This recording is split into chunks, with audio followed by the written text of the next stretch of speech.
नमस्कार, स्वागत है आपका इन लाइव 24 न्यूज़ चैनल के सुबह के समाचार में। तो चलिए शुरुआत करते हैं आज की बड़ी खबर से। भारत में कोरोना संक्रमितों का आंकड़ा पहुंचा 1 लाख के पार। कोरोना संकट को लेकर देश में 55 दिन का लॉकडाउन जारी होने के बावजूद संक्रमितों का आंकड़ा थमने का नाम नहीं ले रहा। भारत में कोरोना वायरस संक्रमितों का आंकड़ा 1 लाख के पार पहुंच चुका है। अब यहां कुल 1,11 मामले सामने आ चुके हैं। इस तरह से 1 लाख केस पार करने वाला भारत विश्व का 11वां देश बन चुका है। आपको बता दें कि देश में अब तक 3,000 से ज़्यादा लोगों की मौत हो चुकी है और 36,000 से ज़्यादा लोग ठीक भी हो चुके हैं। इससे पहले सोमवार की सुबह स्वास्थ्य मंत्रालय द्वारा जारी किए गए आंकड़ों के अनुसार देश में कोविड-19 के कारण मरने वालों की संख्या 3,029 थी और संक्रमण के कुल मामले 96,169 पर पहुंच गए थे। केंद्रीय स्वास्थ्य मंत्रालय के मुताबिक पिछले 24 घंटे में 157 लोगों की मौत हुई है और रिकॉर्ड 5,242 मामले सामने भी आए हैं। मंत्रालय ने बताया कि देश में 56,316 लोग अब भी कोरोना वायरस से संक्रमित हैं, जबकि 36,823 लोग स्वस्थ हो चुके हैं और एक व्यक्ति विदेश चला गया है। सुपर साइक्लोन में तब्दील हुआ अम्फान, तटीय इलाकों में जारी है हाई अलर्ट। भारत मौसम विज्ञान विभाग के अनुसार बंगाल की खाड़ी में उठा चक्रवात अम्फान सुपर साइक्लोन में तब्दील हो चुका है। इससे पश्चिम बंगाल और ओडिशा के तटीय इलाकों में तबाही की आशंका कई गुना बढ़ चुकी है। मौसम विभाग के ताजा अपडेट के अनुसार चक्रवात के बंगाल की उत्तर पश्चिमी खाड़ी को पार कर उत्तर उत्तर पूर्व की ओर जाने की संभावना है। आज दोपहर शाम के दौरान पश्चिम बंगाल बांग्लादेश के बीच दीघा और हातिया द्वीप समूह के बीच सुंदरबन के पास अम्फान चरम सीमा पर पहुंचकर एक चक्रवाती तूफान लाएगा। इससे पहले मौसम विभाग ने जानकारी दी थी कि चक्रवात अम्फान सोमवार को रात 11:30 बजे पारादीप ओडिशा के दक्षिण में 600 किलोमीटर और दीघा पश्चिम बंगाल के 750 किलोमीटर दक्षिण पश्चिम में था। महाराष्ट्र यवतमाल में बस और ट्रक की भिड़ंत, 4 प्रवासियों की मौत, 15 घायल। महाराष्ट्र के यवतमाल में मंगलवार सुबह एक ट्रक और बस की भिड़ंत हो गई, जिसमें 4 प्रवासियों की मौत हो गई जबकि 15 घायल हो गए। प्रवासियों को लेकर ये बस सोलापुर से झारखंड जा रही थी। वहीं दूसरी ओर उत्तर प्रदेश में प्रवासी मजदूरों का ट्रक पलटा, 3 महिलाओं की मौत। उत्तर प्रदेश के महोबा में प्रवासी मजदूरों से भरा एक ट्रक सोमवार रात झांसी मिर्जापुर हाईवे पर थाना पनवाड़ी के महुआ गांव में मोड़ के पास पलट गया। हादसे में ट्रक पर सवार 3 महिलाओं की मौत हो गई, 12 से ज्यादा लोग घायल हो गए। पुलिस ने घायलों को पीएचसी पनवाड़ी में भर्ती कराया है। पुलिस ने क्रेन की मदद से क्षतिग्रस्त ट्रक को सीधा कराकर हटवाया, तब ट्रैफिक व्यवस्था बहाल हो सकी। ट्रक का पीछे का बायां पहिया फटने का हादसे की वजह बताया जा रहा है। भारत में मिला कावासाकी बीमारी का पहला मामला, चेन्नई के 8 वर्षीय बच्चे में मिले लक्षण। चेन्नई का एक 8 वर्षीय लड़का कोरोना वायरस से जुड़े हाइपर इन्फ्लेमेटरी सिंड्रोम से प्रभावित मिला है। इस सिंड्रोम का ये भारत में पहला मामला बन गया है। इस सिंड्रोम से महत्वपूर्ण अंग समेत पूरे शरीर में सूजन होती है, जिसका असर शरीर के कई महत्वपूर्ण अंगों पर पड़ता है और जान का खतरा हो जाता है। कोरोना से संक्रमित इस बच्चे को गंभीर हालत में चेन्नई के Kanchi Kamakoti child trust hospital ले जाया गया था, जहां उसे गहन देखभाल इकाई में भर्ती कराया गया था। बच्चे में जहरीले शॉक सिंड्रोम और कावासाकी बीमारी के लक्षण मिले थे। कावासाकी बीमारी, जिससे कि रक्त वाहिकाओं में सूजन आ जाती है। शुरुआती जांच में बच्चे के अंदर सेप्टिक शॉक के साथ निमोनिया, कोविड-19 पेन्यूमोनिटिस, कावासाकी रोग और विषाक्त शॉक सिंड्रोम के लक्षण मिले थे। हालांकि बच्चे में कोरोना समेत मिले हाइपर इन्फ्लेमेटरी सिंड्रोम को कुछ दवाओं की मदद से ठीक कर दिया गया। अस्पताल के मुताबिक पीड़ित बच्चे की गहन देखभाल की गई और 2 सप्ताह बाद वो ठीक हो गया। बात करें दुनिया में इस बीमारी के प्रभाव की, तो इससे पहले लंदन में अप्रैल के मध्य में 10 दिन के अंदर 8 बच्चों में ये बीमारी मिली थी और हाल ही में अमेरिका में कई बच्चों में इसकी पुष्टि भी हुई है। चलिए अब आपको बताते हैं कि क्या है कावासाकी बीमारी। कावासाकी बीमारी शरीर की रक्त वाहिनियों से जुड़ी बीमारी है, जिसमें रक्त वाहिनी की दीवारों में सूजन होती है और ये सूजन हृदय तक रक्त पहुंचाने वाली धमनियों को कमजोर कर देती है। गंभीर स्थिति में हार्ट फेलर या हार्ट अटैक होने की संभावना भी रहती है। बुखार के साथ त्वचा पर चकत्ते दिखना, हाथों और गले में सूजन और आंखों का लाल होना इसके लक्षणों में शामिल है। लॉकडाउन 4.0, कर्नाटक व केरल में सार्वजनिक परिवहन को अनुमति, बंगाल में रात का कर्फ्यू नहीं। लॉकडाउन 4 लागू होने के बाद राज्यों ने केंद्र के निर्देशों और संक्रमण की स्थिति देखते हुए रियायत देने की शुरुआत कर दी है। कर्नाटक में सरकारी और निजी बस तथा उपनगरीय ट्रेन शुरू हो जाएगी, लेकिन गुजरात, महाराष्ट्र, केरल और तमिलनाडु से आने वालों पर 31 मई तक पाबंदी रहेगी। वहीं केरल में भी सार्वजनिक परिवहन को अनुमति दी गई है। दूसरी ओर पश्चिम बंगाल सरकार ने कहा है कि राज्य में रात का कर्फ्यू नहीं लागू होगा। कर्नाटक के सीएम बीएस येदियुरप्पा ने कहा, कंटेनमेंट जोन के अलावा अन्य क्षेत्रों में परिवहन सेवा के साथ साथ आर्थिक गतिविधियां भी शुरू हो सकेंगी। हालांकि रविवार पूरे राज्य में लॉकडाउन रहेगा। होम क्वारंटीन का सख्ती से पालन करना होगा।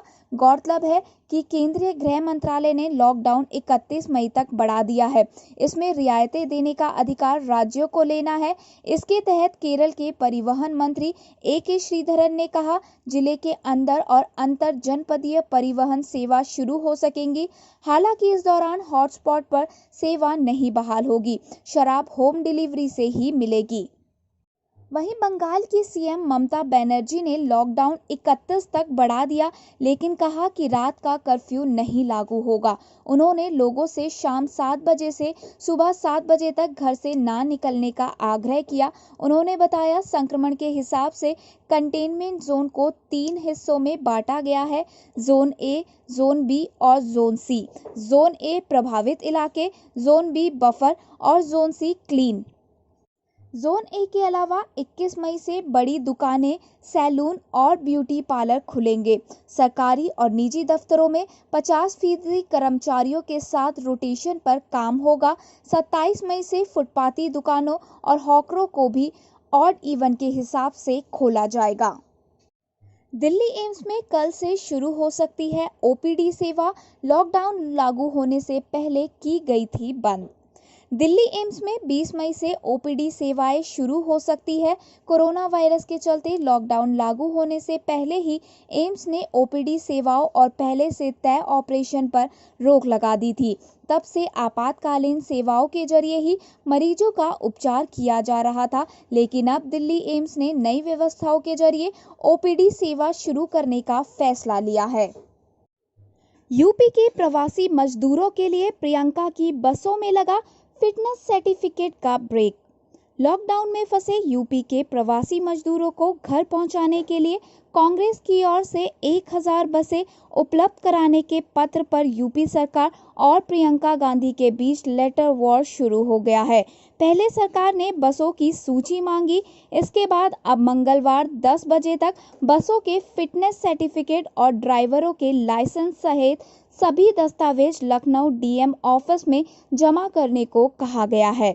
देर रात प्रियंका गांधी के निजी सचिव की ओर से पत्र जारी कर कहा गया कि ये मांग पूरी तरह से राजनीति से प्रेरित लगती है। श्रीनगर में आतंकियों और सुरक्षा बलों के बीच एनकाउंटर, मोबाइल इंटरनेट सेवा किए गए सस्पेंड। जम्मू कश्मीर के श्रीनगर के नवाकदल इलाके में सोमवार देर रात सुरक्षा बलों और आतंकियों के बीच मुठभेड़ शुरू हो गई। इसके बाद सर्च सीआरपीएफ और पुलिस ने इलाके में सर्च ऑपरेशन शुरू कर दिया। एनकाउंटर तब शुरू हुआ जब सुरक्षा बलों ने एक घर की घेराबंदी की। स्थानीय लोगों ने बताया कि उन्होंने देर रात वहां से गोलीबारी की आवाजें सुनी। आतंकवादियों और सुरक्षा बलों के बीच एनकाउंटर की वजह से शहर में इंटरनेट सेवा को बंद कर दिया गया है। वहीं बाद में पुलिस प्रवक्ता ने भी पुष्टि की कि काने मजार नवाकदल इलाके में एनकाउंटर जारी है। इससे पहले डोडा जिले के गांव में रविवार को मुठभेड़ में हिजबुल मुजाहिदीन के 2 आतंकवादी मारे गए थे। आतंकवादियों से मुकाबला करते हुए सेना का एक जवान भी शहीद हो गया था। मारे गए आतंकवादियों में एक की पहचान ताहिर उर्फ उकाब के रूप में हुई। वो पुलवामा का रहने वाला था। वो पिछले साल किश्तवाड़ में आरएसएस नेता चंद्रकांत शर्मा की हत्या में भी शामिल था। मुठभेड़ के बाद जम्मू के आईजीपी मुकेश सिंह ने कहा था कि हिजबुल मुजाहिदीन के आतंकवादी ताहिर अहमद बट का मारा जाना सुरक्षा बलों के लिए बड़ी सफलता है। अब डोडा को आतंकवाद से मुक्त कहा जा सकता है। उन्होंने कहा कि 5 घंटे तक चले मुठभेड़ के बाद बड़ी मात्रा में हथियार भी बरामद किए गए हैं। लॉकडाउन के दौरान स्टाफ को पूरा वेतन देने का निर्देश केंद्र ने लिया वापस। सरकार ने लॉकडाउन के दौरान कर्मचारियों को पूरा वेतन देने का पुराना निर्देश वापस ले लिया है। इस कदम से कंपनियों और उद्योग जगत को राहत मिलने का अनुमान है। गृह सचिव ने लॉकडाउन लगाए जाने के कुछ ही दिन बाद 29 मार्च को जारी दिशा निर्देश में सभी कंपनियों व अन्य नियोक्ताओं को कहा था कि वे प्रतिष्ठान बंद करने की स्थिति में ही पूरा महीना होने पर सभी कर्मचारियों को बिना किसी कटौती के पूरा वेतन दे। कोरोना वायरस महामारी की रोकथाम के लिए देश भर में 25 मार्च से लॉकडाउन लागू है। इसे अभी तक 3 बार बढ़ाया जा चुका है। लॉकडाउन का चौथा चरण सोमवार से शुरू हुआ है। गृह सचिव अजय भल्ला ने लॉकडाउन के चौथे चरण को लेकर रविवार को नए दिशा निर्देश जारी किए। इसमें कहा गया है कि जहां तक इस आदेश के तहत जारी परिशिष्ट में कोई दूसरा प्रावधान नहीं किया गया हो, वहां आपदा प्रबंधन अधिनियम 2005 की धारा 10(2)(1) के तहत राष्ट्रीय कार्यकारी समिति द्वारा जारी आदेश 18 मई 2020 से अमल में नहीं माने जाए। अच्छी खबर, जर्मनी की कंपनी चीन में उत्पादन बंद कर अब आगरा में बनाएगी जूते। जर्मनी की बड़ी जूता कंपनी कासा एवज जिम चीन में उत्पादन बंद कर आगरा में फैक्ट्री लगाएगी। चीन में कोरोना संक्रमण और कारोबार के लिए स्थितियां पहले जैसी अनुकूल न रह जाने के कारण ये निर्णय लिया गया है। दुनिया भर में जूता निर्यात करने वाली आगरा की शू इंडस्ट्री के लिए मुश्किल भरे वक्त में ये सुखद खबर सामने आई है। आगरा की जूता कंपनी आई ट्रैक के पास पहले से ही कासा एवज का लाइसेंस है। इसी तरह पेनिसुएला कंपनी को कासा एवज के चीन के डोंगजुआन में उत्पादन का लाइसेंस दे रखा था। आई ट्रैक इंडस्ट्री प्राइवेट लिमिटेड के सीईओ आशीष जैन ने बताया कि चीन से कोरोना का संक्रमण शुरू हुआ, इसके बाद वहां वैश्विक स्तर पर काम करने वाली कंपनियों के लिए पहले जैसी अनुकूल स्थिति नहीं रह गई है। इस कारण कासा एवज ने उत्पादन शिफ्ट करने का निर्णय लिया है। इस संबंध में प्रदेश के शासन में बात चल रही है। अगर आगरा में सुविधाएं मिली तो जल्द ही जूता उत्पादन की एक और फैक्ट्री शुरू कर दी जाएगी। कासा एवज का प्रसिद्ध ब्रांड वॉन वेलेक्स है। लॉकडाउन 4.0 में शुरू हो सकेंगी खेल गतिविधियां, लेकिन कुछ चीजों पर लगी रहेगी पाबंदी। 18 मई से देश भर में लागू हुआ लॉकडाउन का चौथा चरण खेल जगत के लिए खुशखबरी लेकर आया है। कोरोना वायरस के प्रसार को कम करने के लिए जारी हुए लॉकडाउन के चौथे चरण के लिए गृह मंत्रालय द्वारा जारी दिशा निर्देशों के अनुसार खेल परिसर और स्टेडियम खुले रहेंगे।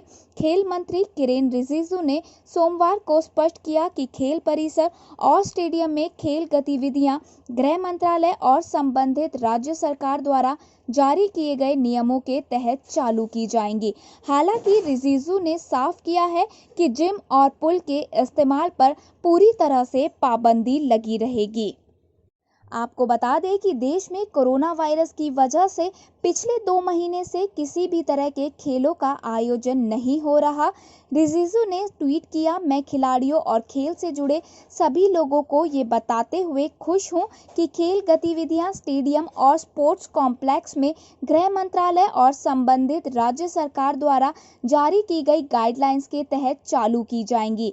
रिजिजू ने पहले कहा था कि जो खिलाड़ी टोक्यो ओलंपिक के लिए क्वालिफाई कर चुके हैं या जिन्हें क्वालिफायर तथा कोई बड़ा टूर्नामेंट खेलना है, उनके लिए चरणबद्ध तरीके से ट्रेनिंग शुरू की जाएगी। खेल मंत्री की घोषणा के बावजूद आईपीएल के हाल फिलहाल खाली स्टेडियमों में शुरू होने की संभावना भी नहीं है, क्योंकि घरेलू और अंतर्राष्ट्रीय यात्रा पाबंदियों अब भी पहले की तरह लागू है। पाकिस्तान को तालिबान का झटका, कहा कश्मीर भारत का आंतरिक मसला। तालिबान ने सोमवार को कहा, कश्मीर भारत का अंदरूनी मामला है और हम इस मुद्दे पर पाकिस्तान का साथ नहीं देंगे। तालिबान ने इसके साथ ही सोशल मीडिया पर चल रहे उन तमाम दावों को भी खारिज कर दिया जिसमें कहा जा रहा था कि वो कश्मीर में पाकिस्तान प्रायोजित आतंकवाद का हिस्सा बन सकता है। तालिबान के सियासी मोर्चे इस्लामिक एमिरेट्स ऑफ अफगानिस्तान के प्रवक्ता सुहेल शाहीन ने सोमवार को ट्वीट किया, कश्मीर में जारी पाकिस्तान प्रायोजित जिहाद में तालिबान के शामिल होने की खबरें गलत है। कश्मीर पूरी तरह भारत का अंदरूनी मामला है और तालिबान किसी भी देश के अंदरूनी मामलों में दखल नहीं देता। एक दिन पहले सोशल मीडिया पर ऐसी कई पोस्ट आई थी जिसमें तालिबान प्रवक्ता जबीउल्लाह मुजाहिद के हवाले से कहा जा रहा था कि कश्मीर मुद्दा हल होने तक भारत के साथ दोस्ती संभव नहीं। इसमें यह भी दावा किया गया था कि तालिबान काबुल पर कब्जा करने के बाद कश्मीर को भी काफिरों से छीन लेगा। ब्राजील की स्थिति खराब, हर रोज 7,000 नए मामले। पेरू में सब्जी फल वालों से फैल रहा कोरोना। वैश्विक महामारी कोरोना वायरस से पूरी दुनिया बेहाल हो चुकी है। दुनिया में शायद ही अब कोई ऐसा देश बचा हो जहां कोरोना के मामले सामने ना आए हो। कोरोना वायरस की शुरुआत में चीन के बाहर सबसे पहले ईरान एक हॉटस्पॉट के रूप में उभरा, इसके बाद इटली और फिर अमेरिका। वहीं अब इस महामारी के नए हॉटस्पॉट के रूप में लातिनी अमेरिका देश ब्राजील उभर रहा है। यहाँ हालात बद से बदतर होते जा रहे हैं। अर्थव्यवस्था पूरी तरह चरमरा गई है और हर रोज संक्रमितों की संख्या में इजाफा हो रहा है। ब्राजील के सबसे बड़े शहर और 1,22,00,000 आबादी वाले साओ पाउलो शहर में स्वास्थ्य व्यवस्थाएं चरमराने लगी है। शहर के मेयर ब्रूनो कोवास ने चेतावनी दी है कि कोविड-19 के कारण अस्पतालों में इमरजेंसी बेड की मांग में इजाफा हुआ है, जिससे देश के स्वास्थ्य व्यवस्था के चरमराने का खतरा पैदा हो गया है।